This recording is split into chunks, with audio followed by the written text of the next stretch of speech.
Hey folks, welcome to Two Pugs Cast. Once again, I'm Ray Roche, one half of Two Pugs Publishing, and this man here is the renowned.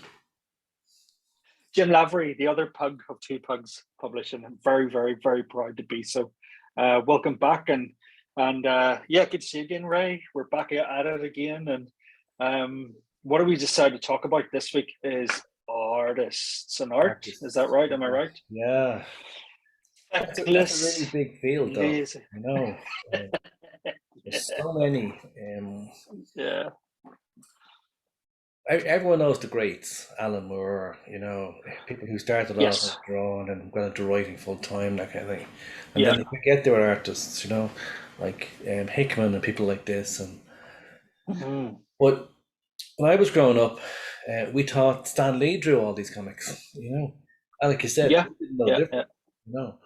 Um, No, and you'd see there'd be jokey panels down the bottom of the page on Marvel Comics, He put in fake titles for the inker and the penciler and all this crack. And so it was yeah, very confusing for kids.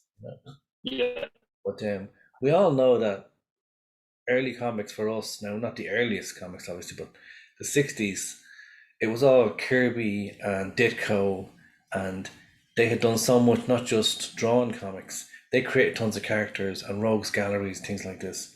Bill Finger yeah, did a huge amount on Batman, and you know, but some of these names are forgotten now because they're yeah, superstars. yeah, And when I yeah. got back into comics, it was all people recommending comics to me, and you have to read this, you have to read that, and there've been things like Dark Knight Returns I'd never heard of, and Yeah.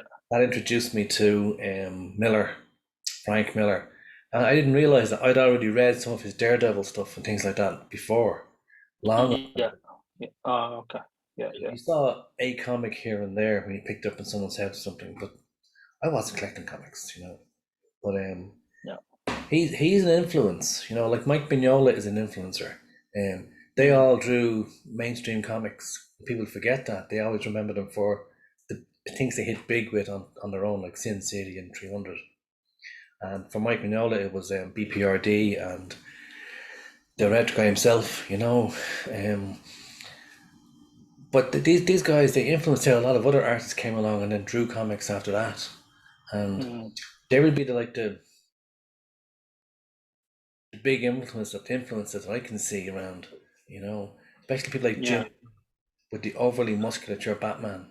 Like someone Yeah. recommended Hush to me, and I just picked up Hush, and I always, if I bought a book in Forbidden Planet, I sit reading it on the bus home.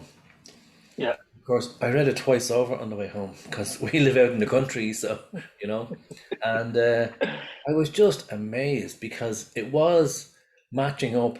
The art and the story went hand in hand, the script. Mm. And you didn't know where one finished and one began, Mm. and his fights going through glass and falling off skyscrapers, still fighting on the way down.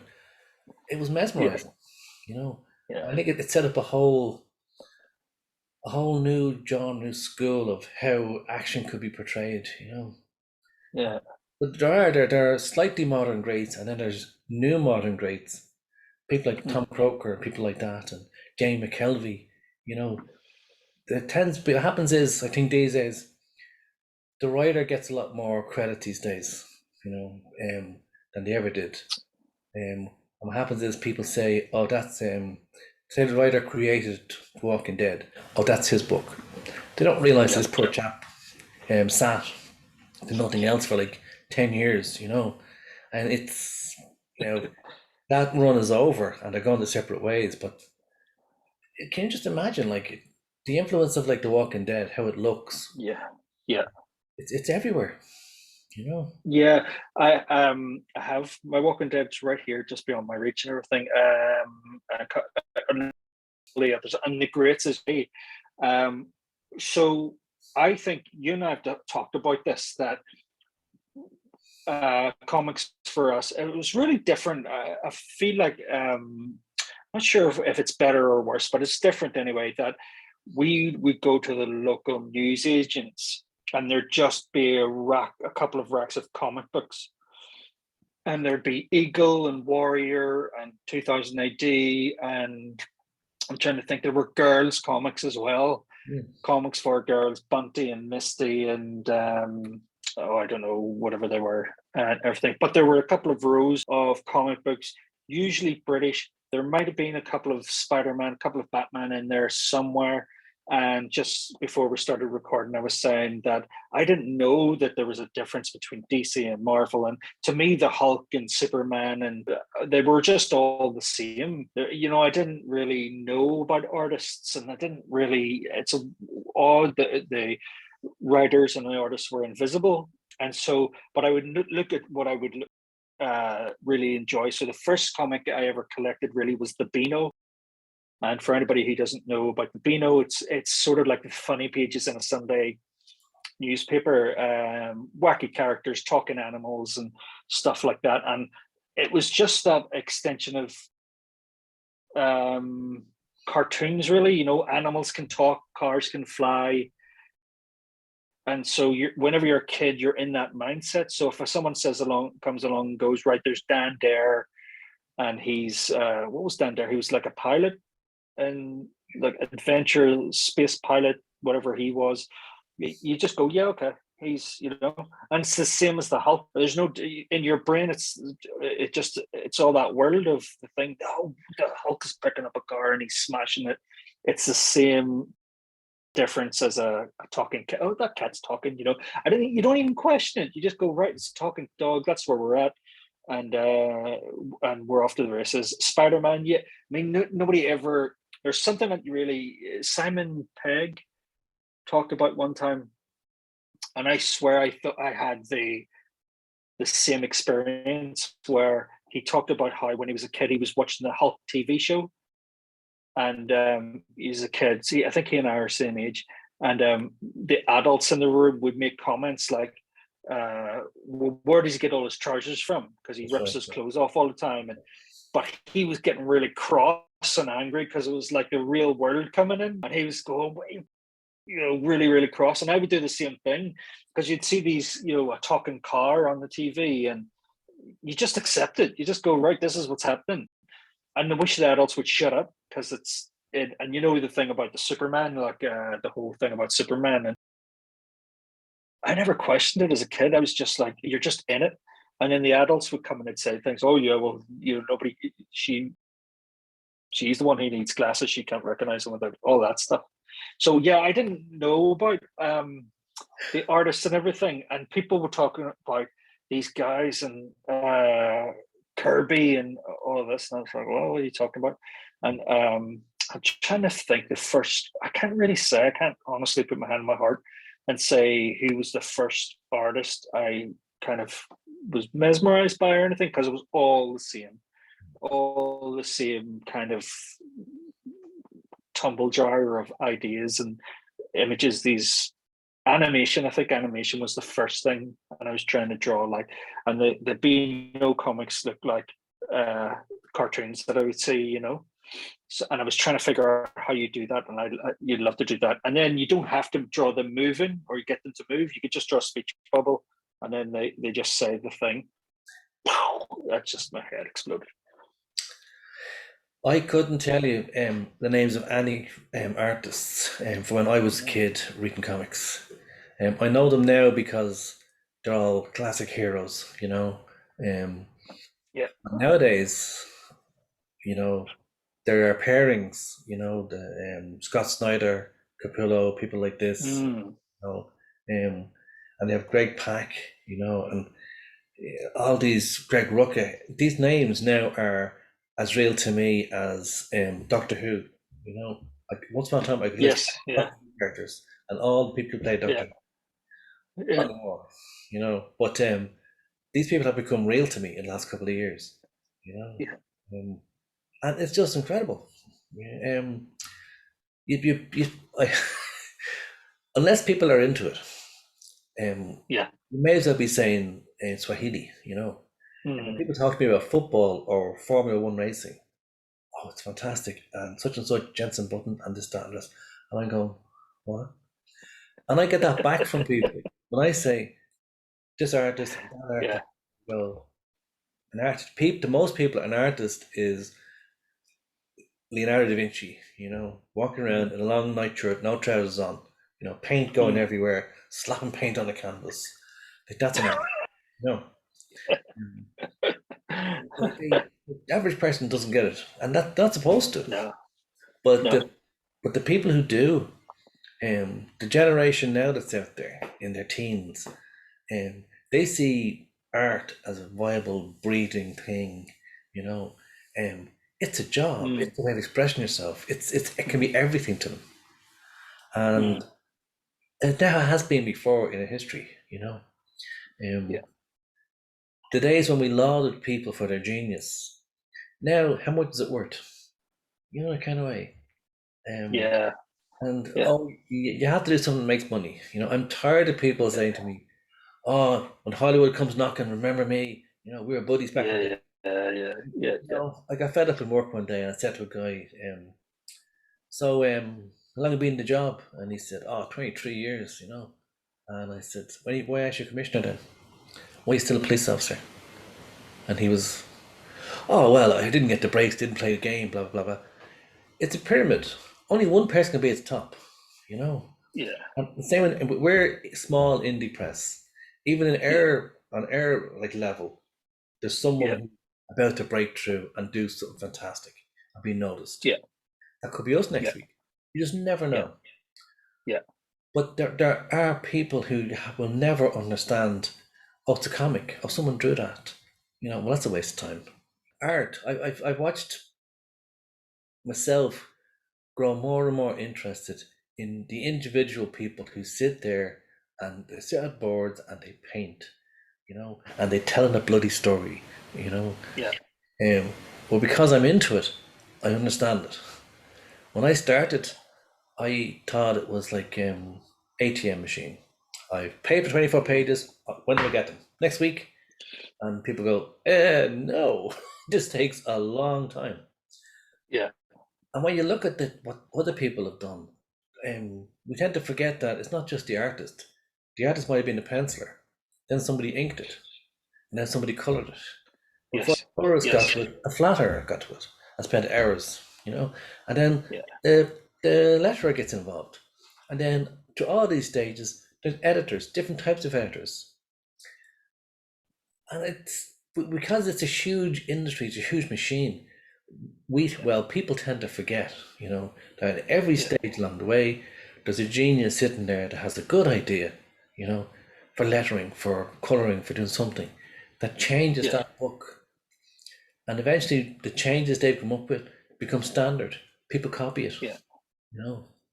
yeah. Um, I've, I don't know if you know of a book called The Black Monday Murders. No, I don't. No, I tell you, the art in it, and the story is very complicated, but basically it's what if Mammon, what if the god of money existed? What if the Great Depression in America back in the 30s was the result of the magic of belief in money and finance?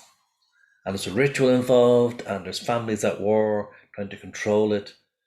And it's not about people taking over different countries, it's about people taking over money. How powerful is money? Gold, what can it do? It can buy anybody. It can do all Yeah, sorts.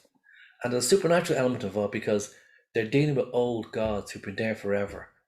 And civilizations rose and fell because of belief in these gods and belief in money and power. And I'm making it sound very dry, right. but there's a black detective in the No, trench, you're not. Right. and he Oh, gets involved. right. And I was reading it and going, yeah, this must have been in the back of my head when I started SSDD. You know, Mm. there's things about it. I go, oh my god, how did they do that? You know, the artist is a guy called Tom Croker, and it's a lot of black in it. And there's ochres and there's colors that just suit the mood. There's a scene with this Russian guy being interrogated by the police in a little tiled room that you almost do like experiments in dead bodies. And it's just a freaky scene, but it shows you the power this guy has. And I'm sitting there and I'm going, sitting so jealous, you know, saying, Yeah. how did they do that? You know, someone sat back and deliberately painted and wrote everything in this book, every single frame. Someone did that. Someone made a conscious decision. Here's what we're doing. And that's what I think people don't realize, you know, um, how much, not just time, but how much of ourselves go into a book, you know. Mm, And you can see when you yeah. pick up a book and open a page, there's no love on that page, you know. That was the deadline, you know. um, and Yeah. unfortunately, some pages do end up that way because you're moving a story along or you've missed a point on something. Yeah. But it's just so much we owe these artists, you know, and writers, you know. We owe Stan Lee a lot because he kept the ball rolling. He may not have Yeah. invented that he supposedly invented, but he kept the ball rolling and he kept the lights on. You know, Yes. businessman. Yeah. And Kirby and Ditko and people like that, they weren't businessmen, you know. No. No. Um, No. No. they, No. they, they had their way of working and the way of how they wanted to do their job. But someone else had Yeah. a barrier between them and the money people, you know. And that was Stan Lee. So Yeah. I can see how enthusiastic and animated you are about even you're just recalling and thinking about things, and that's what people when you're into it, into comics, that's the hold that it can have on you. And I know people. There's a lot of times where I have got to walk away and put the pencil down. I've got to do something else because I've spent so long doing it. I need a break. I need a physical break. But I know people who would do it if you cut off their legs and as long as they had two digits working, they would it's like a compulsion. There's a brilliant thing on YouTube about Robert Crumb, and Oh he yeah, just yeah. had yeah, he just had well, he still lives. So he has um, I don't know, a weird, I don't know, I would say it's something, compulsion, just this, so he can't not draw. And whenever I see a good artist, I get bummed out and go, oh man, what am I doing? I can't think. But I fall into it and it Yeah, makes me want to do better. And yeah. sometimes I go, and the worst thing to happen is that you'll see this page, you'll stop because I follow on Twitter. I'll see artists and I'll follow them and I'll look at this, this guy. There's an amazing French artist I was looking at the other day, and I was going, "Oh, for God's sake, what am I doing?" Jesus, put the pencil down. I can't keep up with this guy. And then you'll find somebody, and you go, "This person, girl, fella's amazing," and then they're 22. You go, "Oh, for God's sake, it's even worse because they're 22 and they're doing this," and you think, "Oh, right," but it's that same. It just makes you want to come up, do more, and do better. And what you're saying there, just don't realize how much work is going on. You mentioned Mike Mignola earlier on, and that's actually something I can see, almost read your influences without you telling me a lot of times, because there's a thing that Mike Mignola does where he'll pause and there'll be no dialogue and there'll just be a picture, whether it be a page or a panel in a page on a page. And you've done that loads of times in SSDD, in which Talking Gun, you're going along. There's maybe Yeah. there's a lot of dialogue, maybe there's not so much, but then there'll be just a pause. There'll be a panel or something where there's no dialogue at all, and it's just a still moment. You go, God damn it, that's awesome. That's really, and it's and that's how you know as an artist and a writer, you've got to slow the reader down. Like you're controlling time is what you're doing, Yep. right? You're controlling how when you're at a movie. You're going at the dictation of the cinema, but whenever you're reading, you've got to, if you want to get anything out of it, the artist, the writer will slow you down and thing to make you go at their pace. Yeah. That's what I noticed about the scripts and great artists. So whenever people aren't into it, sometimes I think to yourself, why aren't you? This is amazing.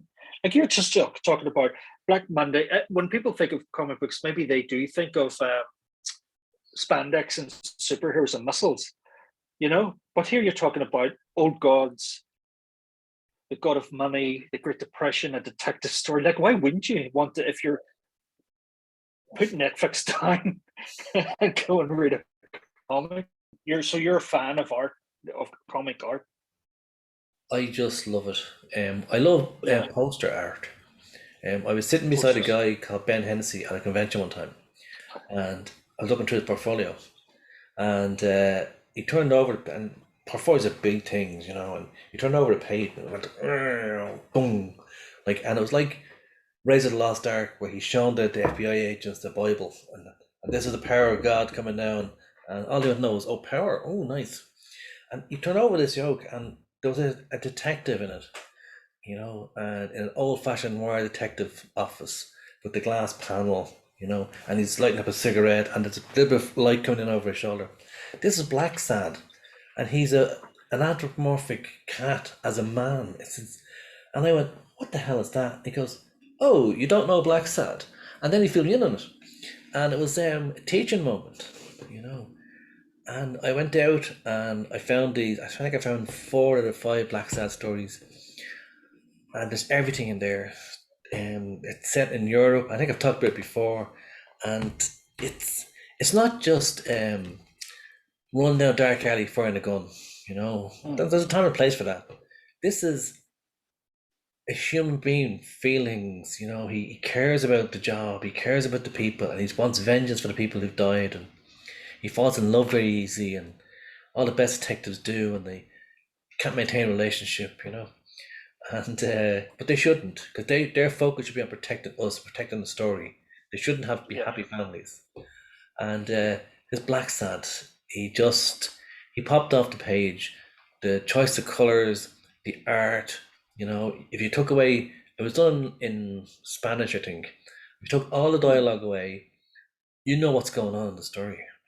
You know, the visuals just tell the whole yeah, story, and the words are there for nuances and things, and for the setting and for the emotional beats. But you can follow Black Sad. Then the later ones, they sort of, they're not as good. But then a lot of sequels sometimes aren't as good. But the mm, very first one is tight. The story is, it's being pared back, and it's just amazing. I'd recommend that. Now I can't. I'm not going to attempt to pronounce the guy's name because they're Spanish names. Um, but if you type in Black Sad, Google it, go to your comic book shop, buy one. I think they're on Comixology as well, and they're just fabulous. If you care about, you know, setting a moment in time down on a page, you know, um, you only have to see Hellboy, and you know what you're going to get. You know, mm, um, mm, you only have to see Batman in whatever outfit he's wearing and place him in a time. Whether it's yeah, armor Batman or it's 55-year-old Batman fighting Superman. You want to see how he's dressed, how the artist has put him together. Set the scene. That's the Batman of whatever age. And Black Sad is the same. It sets the scene. It could be 1955, could be 1975, but it's Europe, or it could be New York, you know, and it's just marvelous.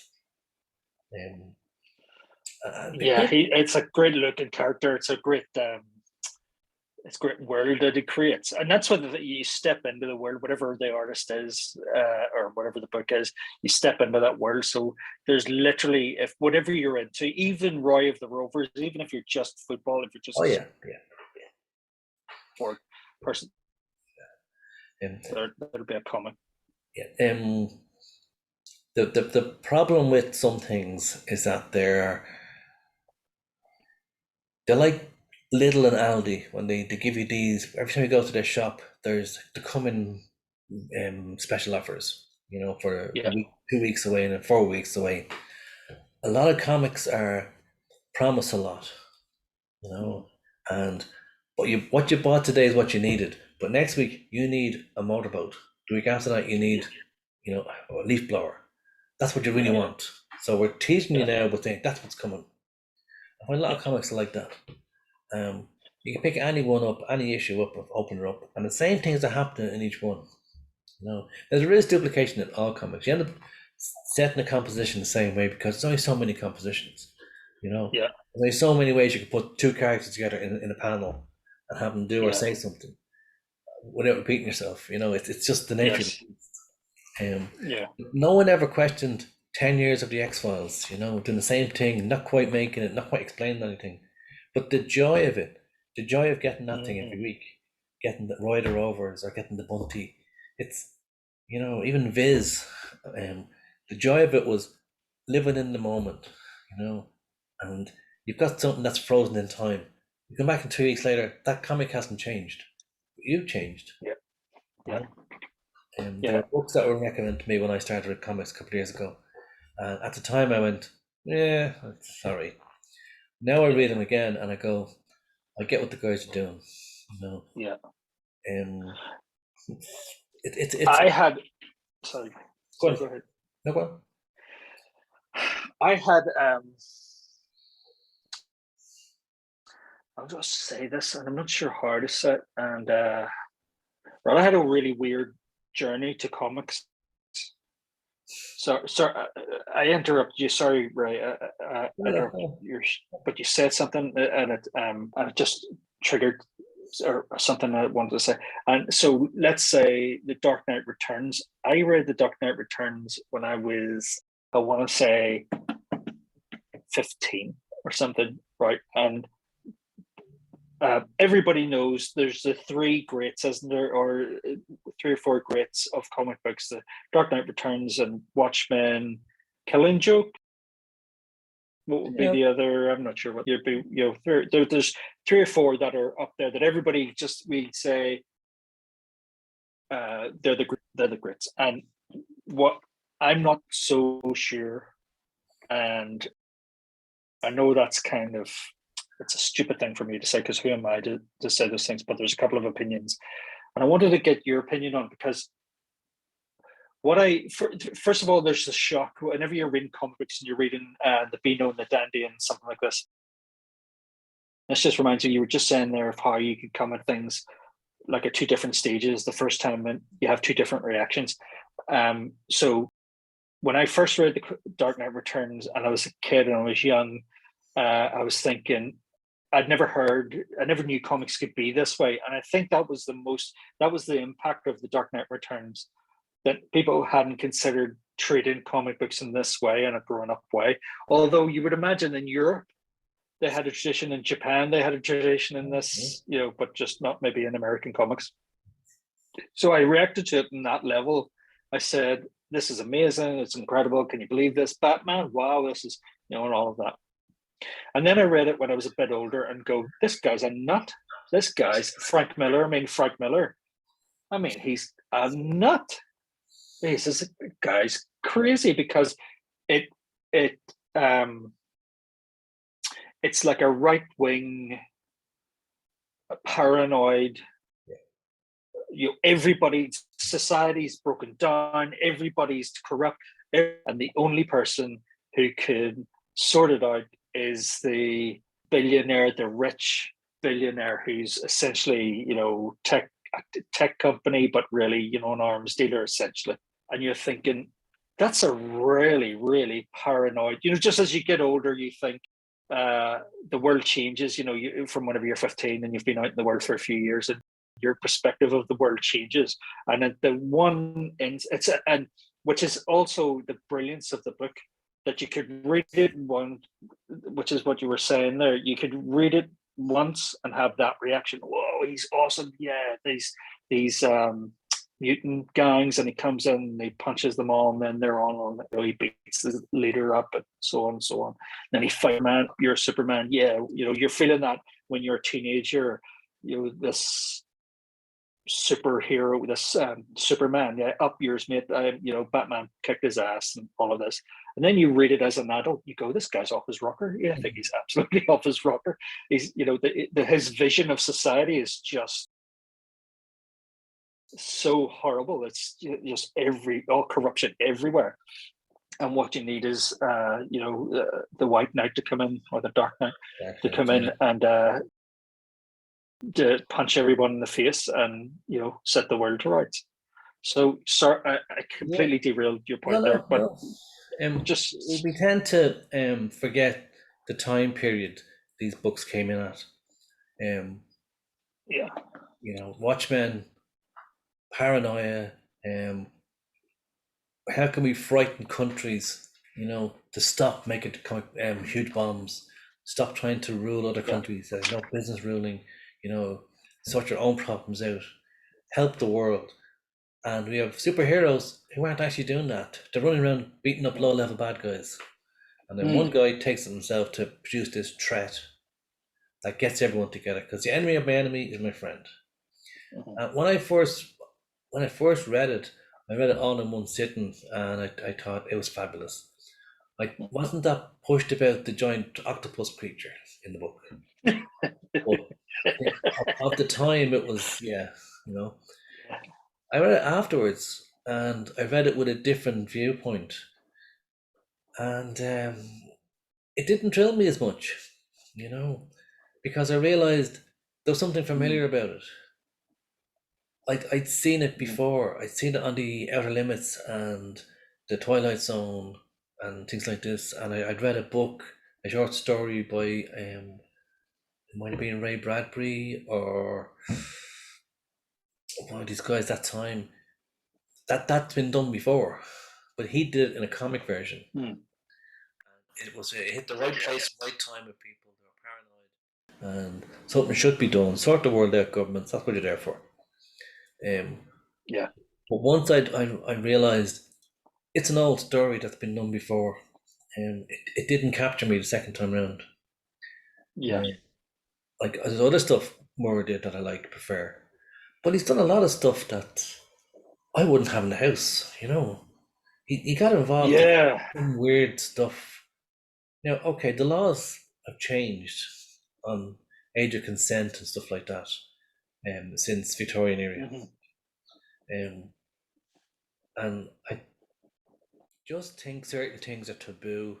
You know, um, and setting You're something. talking about Sorry. Lost Girls? Are you talking about Yes, Lost yeah, Girls? yeah, No, I haven't read it. I've heard, I know of it, but I don't know yeah. anything about it. So I don't, Yeah, I've it's not for read. me now. Right. Okay. Yeah. But I just feel that Watchmen. It's not my number one. It's not my number 10 or 11 or even my 51. But it's great No. to have read it. It's great to have seen the movie. It's great that it's there. But I think what happened Yeah. is, yeah, this is only my opinion. He deconstructed superheroes as to why we have them and what use are they, and governments, and the superheroes in the book, they just reinforce stereotypes that he says he was trying to fight against. By the end of it, these guys are just wearing different costumes Yeah. to people you see in other books. There's, it's like having a knockoff Avengers. And it Yeah. didn't thrill me now. I have to say, the more I look at it, the more I go, no, I'm not happy with that. But you can't fault um the structure they have in it. This 9 panel grid they stick to. No. No. And the characters are No. brilliant. The comedian and Ozymandias, Yeah. they're fabulous. And Rorschach is just, oh, he's every man. The frustration and the boil that rises up in all of us. So the parts of it are great, Yeah. but overall, Yeah. it's not my favorite now. To be honest, it's a great book, but it's not my favorite now. It is a great book, but I know people watching maybe going, "Who are these knuckleheads? What have they ever done?" and so on and so Yeah, on. We're listen. We're just having an opinion. Don't worry yeah, about it. We're just a couple of balloons on the internet, like everybody else, having their yeah. opinion and talking about it. And I love the Dark Knight Returns. I mean, I've bought it. I think I've bought it. I've got at least 3 issues of it sitting here. So I've got 3 issues of the book. Hmm. But that's the life of a book. That's that. This whenever digital art came in digital copies and having your, I think there's Comixology and all of that. I I don't like it, and the reason I don't like it is it doesn't live in the same way a book lives. Like today, we're talking now about the Dark Knight Returns. I love that book. I've Hmm. got issues with it. There are problems. The Watchmen is the same thing. I think it has the benefit of being the first. Yeah. to do one of the first books to treat it in an adult way. Once you get over the shock and once you realize you're not 18 anymore, the book changes and you read it again, you see something different. And that's every book. Yeah. We adopt Americanism into our art. Yeah. The hero can be shady. He can be not the hero we really think of as a hero, but he's something about him that we're not quite sure about. But he's not a hero for Dublin or for Belfast or for London. He's a mythical New York, you know, or Gotham or whatever. Yeah. So he exists in that, and we can accept it because we're given a point of reference for him. He's okay. Like Batman doesn't use guns, but he's put a lot of people in intensive care. Yeah. And we allow him that because he's fighting the bad guys in the sewers. But there's a joke that's been around for years. Batman, I think it was SNL did it first. Batman only beats up poor people. In a lot of comics, he's usually beating up somebody poor. Um, that's not always the case. Yeah. He doesn't fix the world he's in because if he fixes Yeah. it, it wouldn't be a Batman. Yeah. Yeah. I'm trying to think. I remember somebody told me, or I read it in one of the comics where, well, I think it is in The Dark Knight Returns, is it? Where he says, that you're responsible. If you don't kill the Joker, then every death that happens Oh, after that, you're responsible for. You had an opportunity to take out. So, and that's a good moral uh, proposition. It's what they can do. But what we were just talking about there is the life of a book. How books live and how they change. And you've published, correctly, I don't know how many issues, whenever you add them all up together, but those things will have a life now. They'll have, and that, yeah, I was making a point about digital art and doing digitally, and digital's fine and all of that, but it doesn't live in the same way books do. And you were talking about reading it on buying a comic and reading it a couple of times on the bus on the way home. I'm sure you read them and swapped them. I had Beano comics and I'd swap them, or Spider-Man comics or whatever, and swap those. Yeah, no. Do you know what I used to do? I used to swap because I liked horror comics, but there weren't very many. There was hardly any. But I knew that there was a girls' comic called Misty, and it had kind of a supernatural or spooky kind of. They were almost like ghost stories.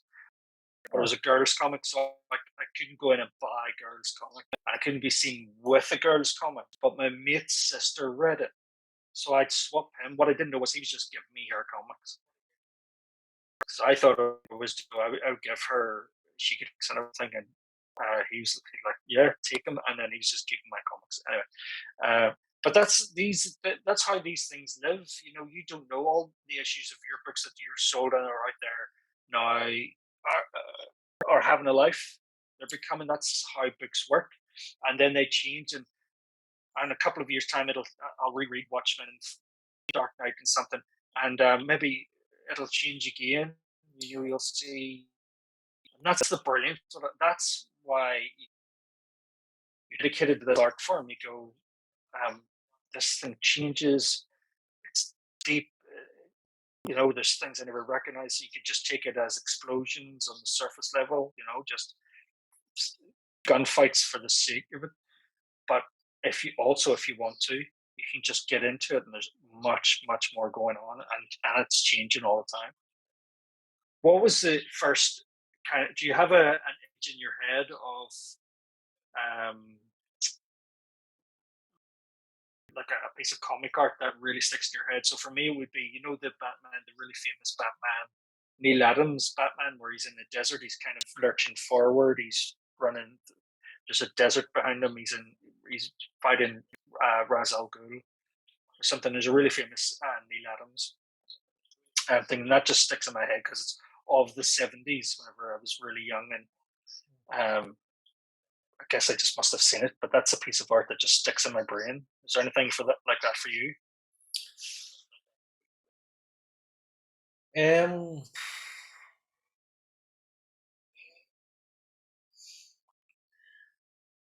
it sounds funny, but they experimented back in the day with characters, and if it didn't work, they just stopped.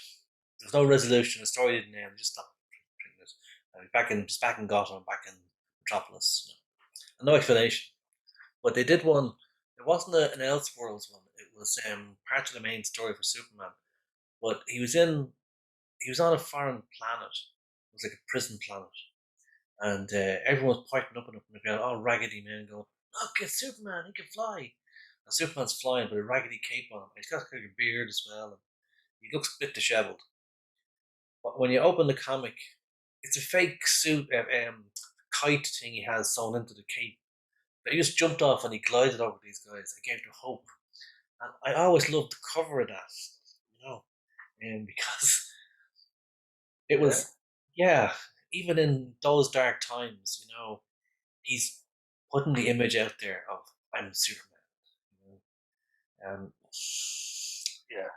Yeah. I know it sounds silly, but No, it doesn't. That's the thing. Those things can burn into your brain. Like they can just really, really burn into your brain. And I have that Neil Adams image burned into my brain. I can't remember even where I saw it, but it's just ingrained. These things, and there's shots of comics that I've read and looked at. I'll tell you something that I've got a couple here beside me. And I remember the first time I saw this, and so I'd seen or heard of Will Eisner, and who's Will Eisner, and I went off. So you go off down a rabbit hole, and there's this kind of sequence. I'll find it here as we're talking, where the character sort of melts down a wall, and it's so unbelievable and so simple, and it's just an ink drawing, um, unbelievable. But they burn into your brain; they just burn in there, and there's no well, rhyme or reason to there's a Vampirella page, Vampirella. mostly white, and she's like coming down the stairs of this like a turret, and there's a bat flying up somewhere, and at her feet, walking away from her towards the reader, is like a black panther, and she's just black and white, you know. And I have to say, I lavished a lot of Yeah, attention on that image when I was a boy. Um, just thought, yeah, yeah, just seemed to represent something. It yeah. poured its way into my psyche. There you go. You know, Yeah. yeah. And there's no other medium that can do it in that way. I don't think there's another medium. You can see cartoons and movies, and they have these whatever aliens and stuff. I suppose the entrance of Darth Vader, or that'll be one. Things like that, but not in the same way. I don't know what it is, and you don't know like that.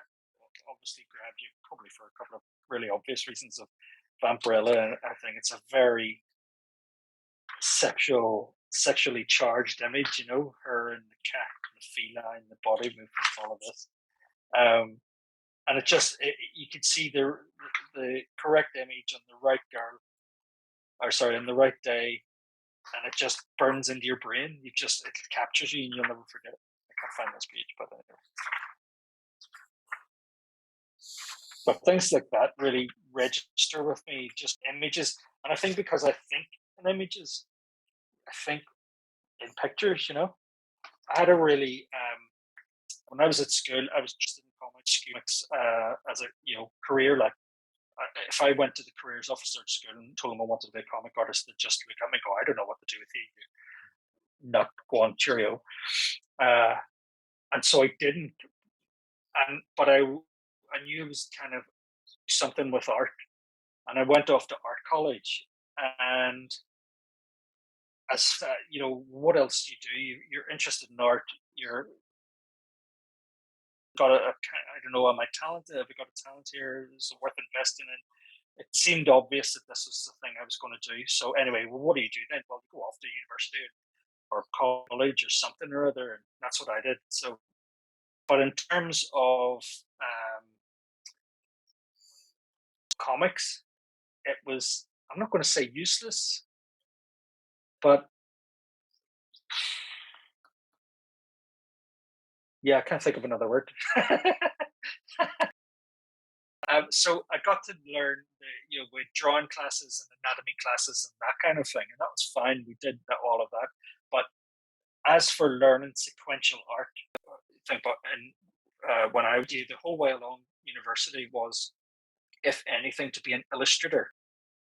And I was thinking of guys like Bill Sienkiewicz and Mike Mignola, but Mike Kaluta, who did the Shadow comic books. They were illustrators who did comics, and so they could understand that. Illustrators, okay, you could do a module in illustration, right, and go off and learn about illustration. That's fine. And I did a few. That was my foray into the fashion world, my fashionista. About 10 minutes doing study in fashion. The reason I did that was because I was also drawing comics, and I thought, well, there's the human body and costumes, and I knew there was a career as a fashion illustrator. I thought, well, maybe I could do that, So I was just around trying to find something art related, and that was it. But as for learning comic illustration, just nowhere. It was nowhere. So as for going to university, so whenever I came out of university, it was the last thing was to be a comic book artist. It was just forget about it, because the amount of, like you're saying, the amount of hours that you have to do for the amount of money in return, and it's so difficult to get into, and so on and so on and so on. I say to people ask all the time, like, how do I get started? How do this? How do that? And you ask them, Yeah. what do you want to do? Are you an artist? Do you want to write? And by what they say to you is they just want to write their own story and draw their own story. And they don't understand that the story is inside you and it wants to burrow its way out. It wants to be seen and read. And the story doesn't care whether I'm getting paid $1,000,000 and you're getting paid $1,000,000 to draw it. The story doesn't give a damn. We just pay service to that. We just, we spend our time making that story into something that someone else will pay us money for to sit and read, whether it takes them 10 minutes or half an hour, or an hour, or that's what it's about. The story wants to get out. What worries me nowadays is that people are going to have access to online courses and college courses, student evening, learn to draw. If you stick up something on YouTube, I'll teach you how to draw a comic in 5 minutes. Click like and subscribe. It'll get 1,000,000 views because people want 5 minutes. Yeah. I want to learn everything in 5 minutes because I'm in the Google age. I know nothing about any depth or anything. Just give me the buzzwords. Give me 5 points on Google that will tell me everything I need to know to get me started. Yeah. And they realize there's a whole world of things they don't know. They get disheartened. I meet people at conventions now that I met before COVID, and I say, "How's it going? How you going on? How's your thing you were doing with the robots and the?" I didn't go anywhere. Okay, what did you get? Can you show me anything? Nah, it wasn't worth it. It's Phil's game. It's a pity because they haven't been crushed, but they've been. The world has turned around and said to them, "Look, you're not Tom Cruise. This isn't Mission Impossible. You know, be who you are and do what you can. That's the lesson we learn in life. And you and I are both, we've attended those classes. We know who we are and what we're about. So in certain ways, it's easier for us. But I worry that people starting off now, I see them a lot at conventions. They come up and they want to know why it's not in color. Color is this emotion, that emotion, and yeah, it is. But they're just spouting things they've heard. They don't really understand. Someone tells you about color as emotion, then they color something for you, and it's just flat colors. They don't know difference between hue and saturation. Don't know what contour is. It's that's the worry. That people are just going to just find a way into this business, and kind of eat it up, destroy it for us, the rest of us, because sometimes when an artist did say to me one time, you go to a sushi restaurant, no one knows what sushi is, and you sit there and this is Dublin, right? He first went to a sushi restaurant when he was in America, and he thought it was fabulous. And he came home to Dublin, and he had to wait 20 years for sushi opened up here, or 10 years or whatever it was. And he said, we got sushi, but people are coming in and not understanding that they're not getting sushi. That's sashimi they're getting, or something else they're getting. They don't know the difference. Right. They know that's what it is. Order off the menu. And the point he was making was, if all you teach new people coming in is order off the menu, you can have 5 of these and 2 of those and that, and then go up marble. That's all you're going to get, and the reader is going to go, I don't need this. I've seen all this before. There's nothing new here, and they're going to walk away from the whole lot of us. We'll all suffer because people just wanted to get rich quick, and they want the 5 minutes of fame or whatever, 15 minutes of fame. Yeah. People who last a long are the people who actually want the story to be told. Yeah. Know what they're about. They're paying the bills, but they know they're telling the story. They're not just lettering something or drawing something, or not just typing dialogue. We're in service to the story. There's a purpose. All of our stories are parables. They want to be told. They want to be out there. I know I'm not Alan Moore, and I'm in awe of what he did. I've seen a couple of his scripts, and they're fantastic things. Not everything he said made it onto the page. But if he had, the book would have been so dense, impenetrable. But on the other end, I would love to be Giraud, Mobius. I'd love to be him, telling a story, simple way, Now back in those days, they told a story that was ridiculous. A guy floating through space on a surfboard. He eats everything and turns it into energy. He's the embodiment of entropy. Yeah. He's a bad guy. He comes to Earth and falls in love with human beings. And this is before he has a big backstory and stuff like that. He's a herald of Galactus. Galactus floats along and goes, I'm going to eat your planet. There's nothing you can do to stop me. And it's ridiculous, But as a child, I lapped that up. I thought he was the best thing ever. He's the herald of Galactus. I'd like to be the herald of Galactus. I never wanted to be Superman, But you picked a good one there because I always had a sneaky thing, Silver Surfer, And it was the fact that, no respect, but didn't have any gentles. No. Yes. Yes. So it doesn't even have ears. Yeah, exactly. He can't be distracted. He believes in something lofty, beyond me. I just loved it. And the surfboard. Wow. And the movie they made with him in it is Fantastic Four. Movie not the best ever, but it's okay. But when he sinks into the surfboard and comes out the other side, it's just this is fantastic.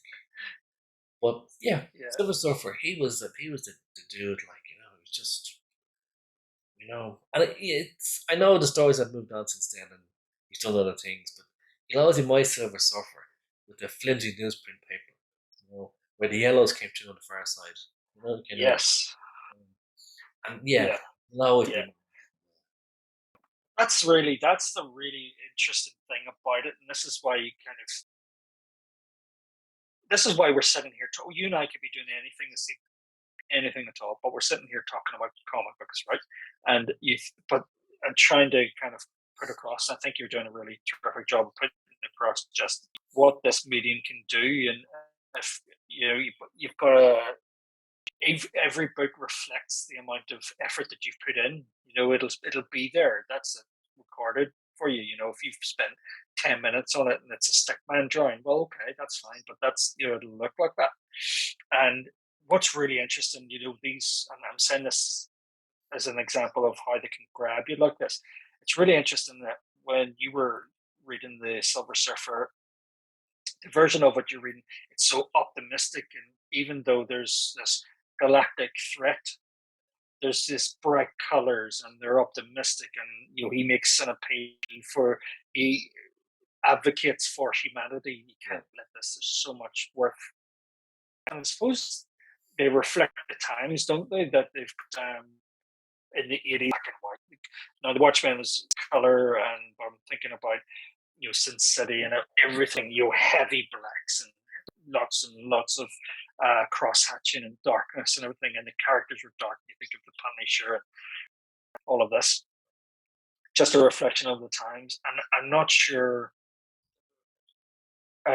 these days, like, what we'll have to look back in retrospect and say, well, what did the 20s, what the comics say about that era? I'm not sure what it would say, because we're in it at the moment. But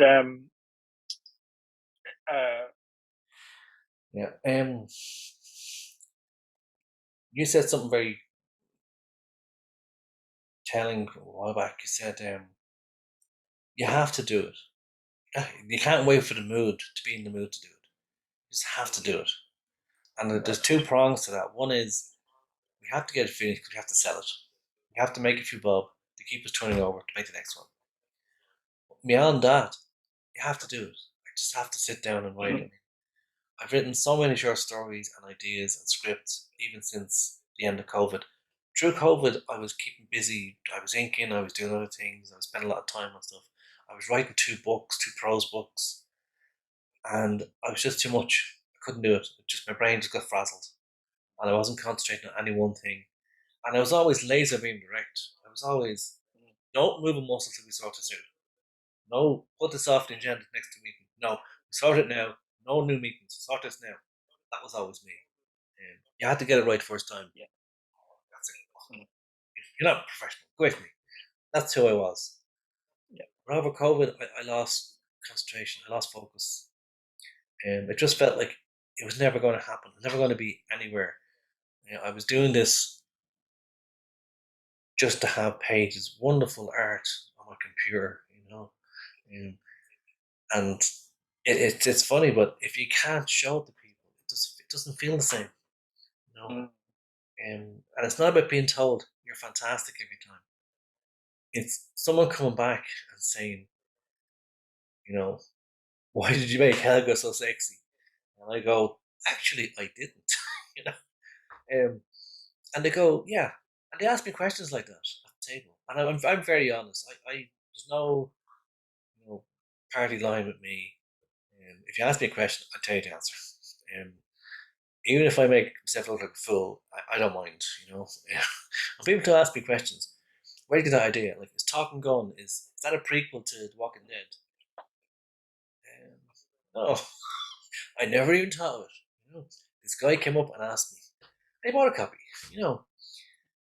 It's that thing that what you've done interests someone enough that they've thought about it. They haven't just read it, because a lot of people, when they buy stuff at conventions, small press people, they go, yeah, that's nice, yeah, and never read it properly. Put it away on the shelf because they feel they've supported the artists or the collaborators involved, and they're buying a copy. If you buy it, read it, give it to someone else. Yeah. Them interested, because they might be the ones to come back and buy the rest of the stuff and see what the rest of our work, what happens in it. But yeah, I think I gave up writing for years, and it was a mistake. I do feel that, like I said, if we packed it in tomorrow, and there's no danger of that, because I have a list of things I want to do, and I gotta do it. If I did pack it in tomorrow, I'd still write. I would. I'm not so sure I'd do the 1,000-page opus again. Prose. It takes years, and it sucks your soul dry. You've no time for any other person's feelings. You're buried in it, and I get very buried in things. I do tend to fixate on certain things. I know that about myself. I look at our pages and I go, I don't like that sandal that Jim put on that guy. That's not in keeping, you know. And like talking gun, I researched the hell out of this thing, backwards and forwards, guns, clothes, you know, what the trains were like, and the guns aren't right. You know, they're not, but that's not your fault. I let it go because the time that Tongue gun is set, they had ball and cap pistols. Most people, you loaded each chamber on the thing, and there was a little bit at the front that you pull down, crimp it down, like loading like a little cannon. Right? And people loaded chambers on the revolver like that. Right. So you only had your 5 or 6 shots, and then this was nothing. You club somebody with it, you know, and people would have extra guns around them. But a guy called Richard Mason found a way of retooling guns that would take a cartridge, because cartridges were working on rifles, but they weren't working on the handguns because the rotation of the handgun, the timing and mechanics of it weren't great. They hadn't got a tool to do it, basically the science. But he retooled guns. So in my mind, he was obviously around the Talking Gun era, and he retooled all the guns we used so they would take a cartridge. You know? I have to find something like that, or I go, no, you've ruined the world. Go away. I can't do this. You know. But I spent a month. Yeah. I was getting pages from you, and I spent a month going, Shell, these guns, and she was, oh, you'll figure it out. And one night I came across this guy, Richard, something his name was, and he was marvelous. He was a gunsmith, and he did all sorts of things. You know, elevated sights on rifles. Wow, that was a big game changer. You know, because the problem was when you're firing from those rifles, the bullet, the minute it left the barrel, it starts to fall down. So you're shooting, you have to shoot up that way if something's far enough away, because the bullet goes like a cannonball. And he got to elevated sight. So the one at the front is actually higher than the one at the back. So when you're pointing it, you're looking at those sights, but your gun's actually up like this. You don't realize it. So you're getting an extra 100 yards out of it. Your accuracy improves. This guy was brilliant. Right. I got into him, and then I felt okay. Maybe in some fashion he had met these boys and said, right, I'll fix that gun for you. It'll take cartridges. Cartridges at the time were very unreliable, you know, but we get away with it. In my head, we get away with it. Yeah. But yeah, I fixate on every single dot, every single thing. Everybody, if you're watching this, thanks for tuning in again. Please like and subscribe, add comments, good, bad, or indifferent. Ray and I are just, you know, as I always say, we're just finding our way here, and we're really, really enjoying it. I really enjoyed this one tonight. It feels like we're relaxed and we're kind of finding our way. It was really good fun, enjoying that. And then next week, not sure what we'll have for next week. Ray and I'll have a chat. But yeah, thanks for tuning in. And thanks for chatting with me, Ray. This is really, really enjoyable. If I gave you a description of a character and you went through the process of interpreting that, like for one of those stories, if you pick whichever one of those stories, you might have an idea drawn.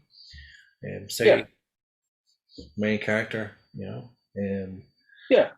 I can talk you through my idea of what it was like, and then you can show us how you take what I write, and then you actually make a character of it. Because I'm very interested in the design of the character at the start, you know. Well, that'll be brilliant. We'll do that together live next week. That'll be really awesome. Yeah, I'd love that. Okay. As always, we're Two Pugs Publishing, and you can find us at twopugspublishing.org. You can buy all the books there. And if you're in Dublin, you can get the books in the Big Bang at the Dundrum Shopping Centre and in Dublin City Comics Collectibles in Dublin City. And Jim, where can we contact you? I've updated my blog site, so I have a blog at jimlavery.blogspot.com, or you can find me on Twitter at jimlavery1. Cool. As always, Jim, it's been a pleasure and a laugh. Yes, it has been. Yeah, good stuff.